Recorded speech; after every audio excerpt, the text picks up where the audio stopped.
Good day. Today we will be discussing about collective behavior. Collective behavior is about spontaneous and unstructured behavior of a group of people in response to the same event, situation, or problem. So there are characteristics of collective behavior. As you can see, we have short-lived in nature, having no clear leaders or organization within a group, having weak, too little guidelines or procedures to follow. Are the specific characteristic of collective behavior. We have spontaneous and episodic, unstable, unstructured, unpredictable, irrational, emotional, non-traditional. Individuals involved tend to be heavily influenced by the crowd and lose their sense of individual responsibility for their action. So we have three primary forms of collective behavior. We have crowd, mass, and public. Crowd is a large number of people who gather together with a common short-term or long-term purpose. Sociologist Herbert Lomer, 1969, developed a popular typology of crowds based on their purpose and dynamics. The four types of distinguish are casual crowds, conventional crowds, expressive crowds, and acting crowds. And a fifth type, protest crowds, has also been distinguished by other scholars.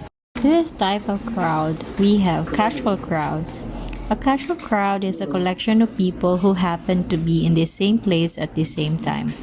The people in this type of crowd have no real common bond, long-term purpose, or identity. The example of this casual crowd is here in the picture. It is a gathering of people who are waiting to cross the street at a busy intersection in a large city. True, they are all waiting to cross the street and to degree to have a common goal.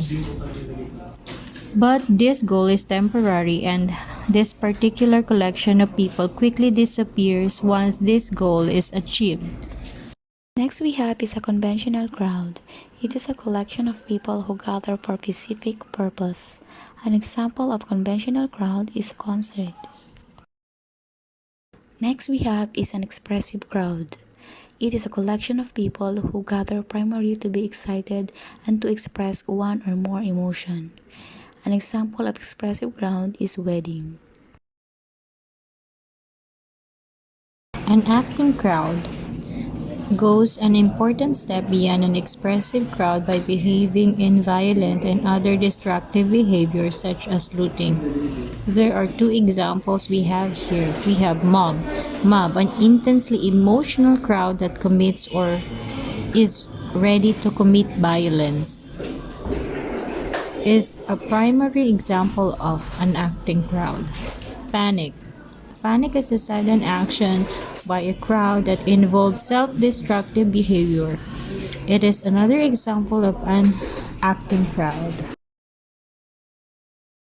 As identified by Clark McPhail and Ronald D. Holstein, 1983, a fifth type of crowd is a protest crowd. As its name against implies, a protest crowd is a collection of people who gather to protest a political, social, cultural, or economic issue. The gatherings of people who participate in a sit-in, demonstration, march, or rally are example of a protest crowd. So rally is an example of a protest crowd. The second primary forms of collective behavior is mass behavior. Mass behavior is a type of social behavior and is defined as collective behavior among people who are spatially dispersed from one another. There are many different forms of mass behavior. For example, mass hysteria, rumors, gossips, fads, and fashion are all examples of mass behavior. Let's talk about mass hysteria. Mass hysteria is a common term used to describe a situation in which various people all suffer from similar hysterical symptoms. Some researchers have suggested that collective mass hysteria have led to adverse consequences during the COVID-19 health pandemic, particularly as negative information spread through social networks and impacted public health and health-related behavior. The second example is rumors. Rumors are unsubstantiated information about a subject that is spreadly information. A rumor is typically a piece of information or a story that has not been verified, meaning that the person telling it doesn't know if it is true or false. Slander is a rumor about a person that is spread in order to purposefully cause pain or damage.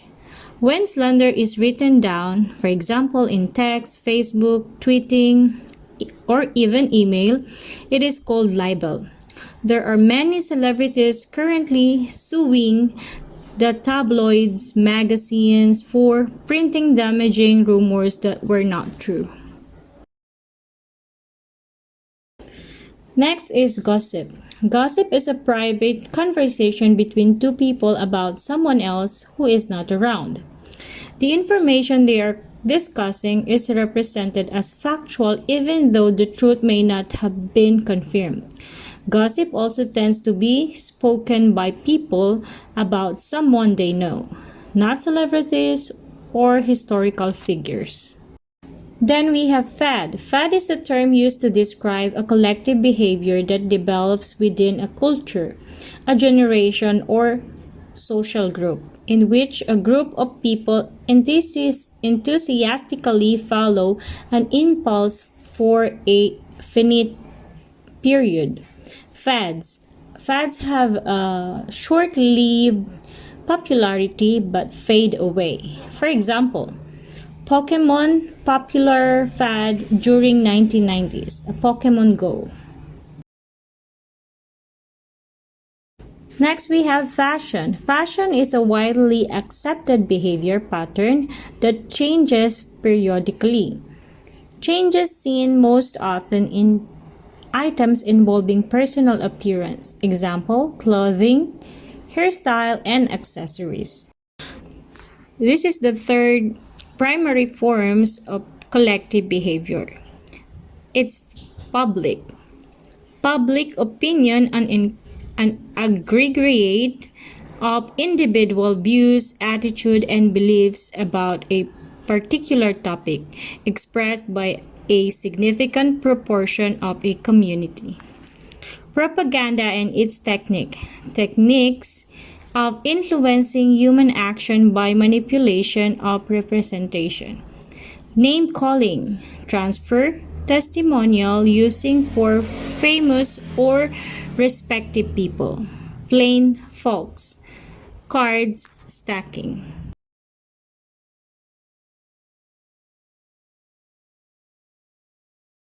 A theory of collective behavior has been made by Neil Smeltzer in 1962. Smeltzer argues that collective behavior is essentially an attempt by people to alter their environment, particularly when they are under condition of uncertainty, threat, or strain. Smeltzer speaks of 6 basic conditions. Number 1, we have structural conduciveness. This refers to the structured element within the society that make a particular form of collective behavior possible. Second is structural strain.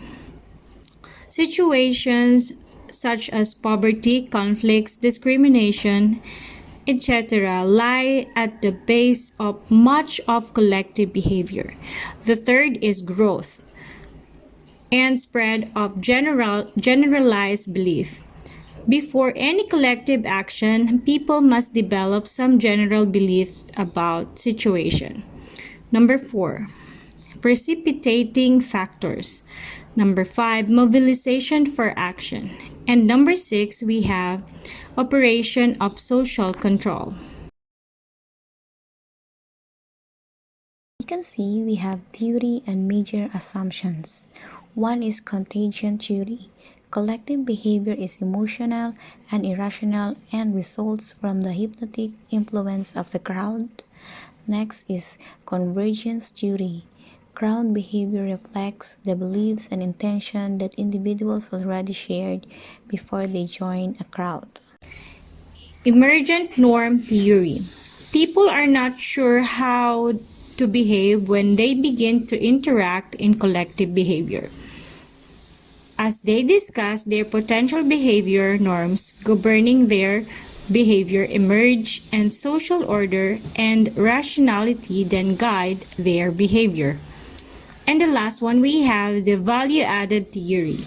It is the collective behavior results when several conditions exist, including structural strain, generalized beliefs, precipitating factors, and lack of social controls. There are difficulties involved in the study of collective behavior. The first problem is that collective behavior is unstructured. The second is collective behavior often occurs as a spontaneous outburst. The third is the concept of collective behavior has a very wide range of meaning, in which we can find a lot of variance.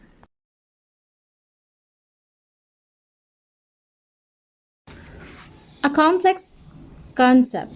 Collective behavior, unlike the other concept in social science, is very wide, complex, and difficult to define. It includes different behaviors, structures, processes, and contexts.